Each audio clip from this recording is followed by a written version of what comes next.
The greatest losses in the Air Force were in the fall of 1943. If you flew in October of 1943, you had a 15% chance of completing your tour of 25 missions.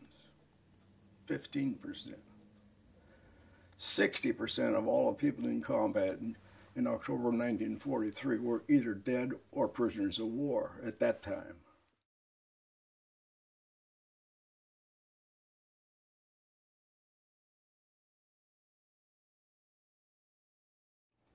We were assigned to a squadron, 367th Bomb Squadron. And we went over there to their Nissan hut, which was their squadron headquarters, and he says, this is going to be your home, and there's your barracks, and the offices are going to be over in this site, the enlisted men on this side. And I noticed a big sign out there. It says, Home of the 367th Clay Pigeon Air Force. Boy, and I thought, what a funny name to call an outfit Clay Pigeons.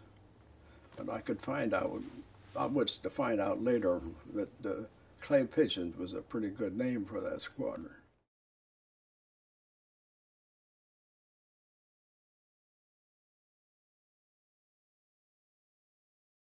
Normally their fighters, their single-engine fighters seem to come from the front, and their twin-engine fighters come from the back.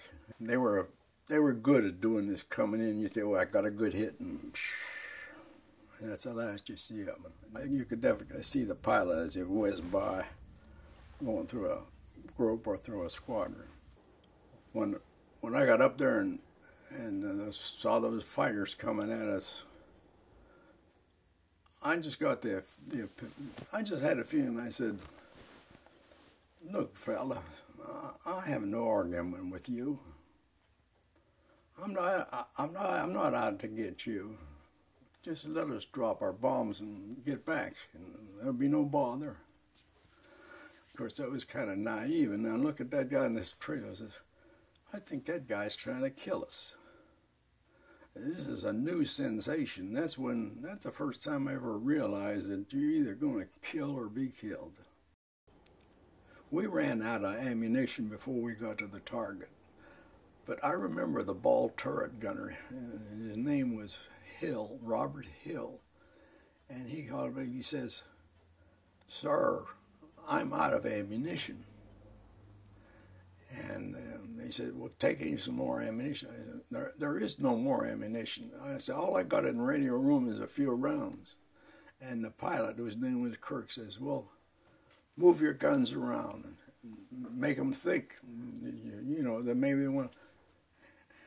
And he'll come back and he says, sir, he sees these guys are checked out. He says, they know when I don't have ammunition. He says, if you don't give me ammunition, I'm coming out. And Kirk says, you stay where you're at. Even so, we took a pounding. We had one engine out. We got back with 3 engines.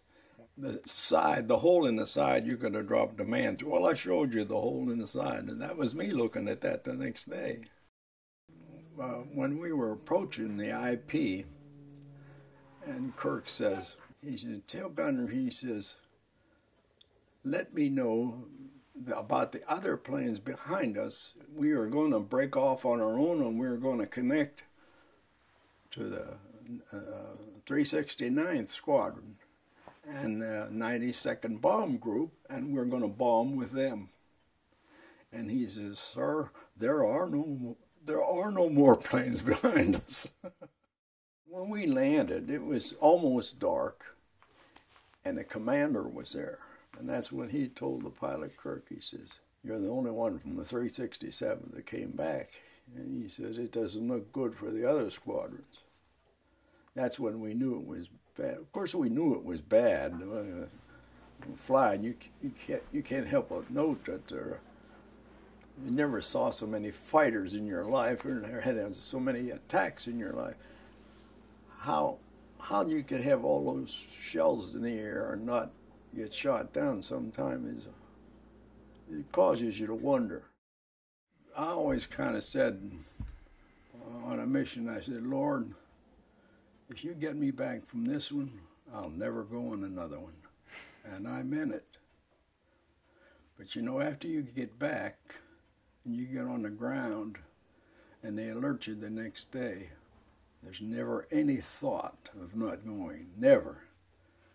It would be harder to stay on the ground than it would be to go with your crew, because you're so dependent on all the rest of the people in that plane. And you try to forget about missions.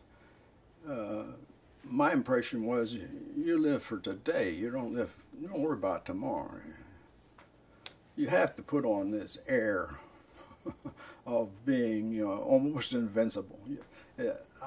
It's like you know that people get shot down, but they don't happen to me. They happen to the other people.